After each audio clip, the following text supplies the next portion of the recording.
Tiane, I need your help. Here for you. Homie, I'm trying to learn Spanish and I'm struggling. No puedes hablar español, pero lo más porcentaje de personas en los Estados Unidos pueden hablar. Pues hay muchas personas con quien puede conversar. No, No no sé, entiendo. un poquito de español. Mi esposa es cubano. Ah, qué fantástico. Es perfecto. Puede practicar con ella. She only got like half of that. See, that's where I'm struggling. I think the next step is vaccinations globally, and then you and your wife head over to a Spanish-speaking country, hang out there for a few months. Do not speak with anyone who can speak English because it's people's natural desire to switch into the language they're most comfortable with. Or if they can speak both fluently, they'll just switch into what's easier for you. Speak with people that can only speak Spanish, hang out there for a few months, come out, and then at any opportunity, keep trying to practice. That was kind of my go-to. I learned Spanish all through high school, in college a bit. I did 3 or 4 years at a Spanish bilingual school in San Francisco, growing up from kindergarten to 2nd grade. And it was pretty much awful. Could barely speak it, could barely understand it. I was in Nicaragua for 3 months between my junior and senior year, and it just took off. It just took off. I didn't get to speak English. No one spoke English. So I think that's it. So do you think like Rosetta Stone or Duolingo are helpful at all? Because I thought you used that for German. Yeah, I stopped using it for German. I'm no longer dating a German guy. I am using it for French, and I'm still using it for Spanish from time to time. And I actually purchased the premium version of Duolingo, and I feel like, hey, nice to support, a great company like that. I think they can do some great things. I was recently impressed. My boyfriend, his brother is also dating a Dutch woman, and he's using Duolingo for Dutch. And I only really Duolingo. He doesn't even speak it that much with his Dutch girlfriend.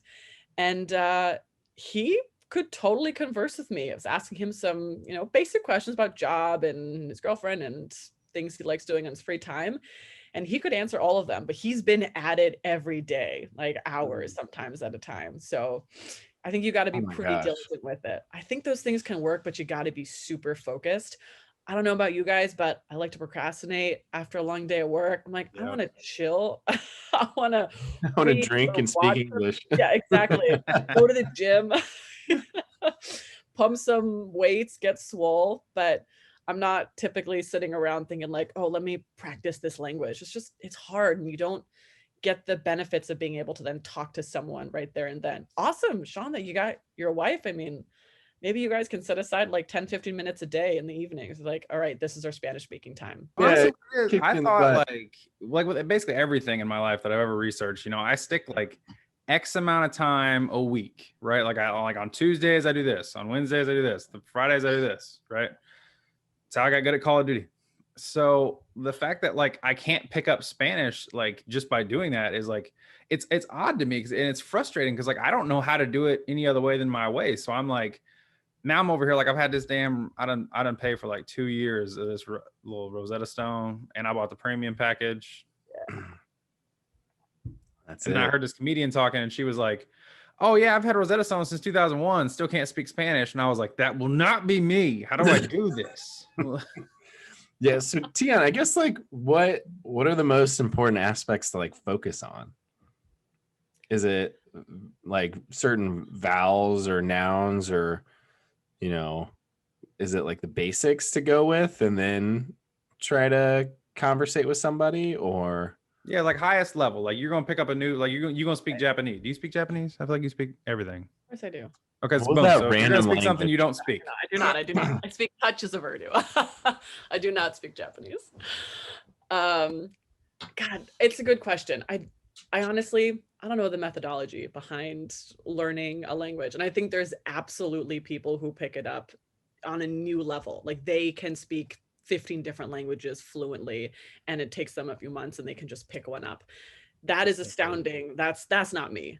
I do love languages, and I will pick them up a little bit, probably more easily than average. I think because whenever I'm picking up a language, almost always I've got someone around me who I can speak it with. And especially in the case of Spanish, I have loved the moments that I can converse with someone in Spanish who would never assume that I'd be able to speak it, and who all of a sudden switch from being kind of cold, standoffish, uncomfortable, like I don't trust you, to launching into a story about their kid who just won this award at school, and like immediately they just feel at home. They feel good about the conversation you're having, and they've got a huge smile on their face, and that feels awesome. Like you just sort of feeling like that was so great. That was so much fun. I actually got to learn from this person, and it brightened their day, and it makes people feel like, wow, this person took some effort to learn something about kind of my culture and my background, and really making that attempt. And especially for those that can't speak then English at well, it's huge. And one of my favorite things to do when I travel is learn some of that language. Go into Turkey, and I learned some Turkish and tried to speak it in Istanbul with individuals who didn't speak any English. And there was one where some guy started launching into a conversation because he thought I could totally speak it after like he gave me a bottle of water. I was like asking how much it cost and like how his day was. And then all of a sudden they're chatting and I'm like, oh, actually, I'm so sorry. I got the bare minimum right now. But I don't got the equipment to have this conversation. Yeah, exactly. Trying to hold up Google Translate and shit real quietly. Yeah. Pause. Can you speak into this microphone? Right. You read it, and then I can talk back. I promise. Exactly. It's going to take a little bit longer, but we'll get there. So, have you ever had the opposite where somebody's talking about you, but you know the language? And do you have any funny stories like that? No, my parents have a great one though, where they're talking about someone in a grocery store, and they're like, God, look at that person, like they're so unattractive, or like sort of thing, like just being totally terrible in that moment. And the woman turns around and in perfect Dutch is like, oh, I speak Dutch as well. How nice to meet you too. And they're just just oh my god, killer. They were like, oh my god, like, that's terrible. profusely.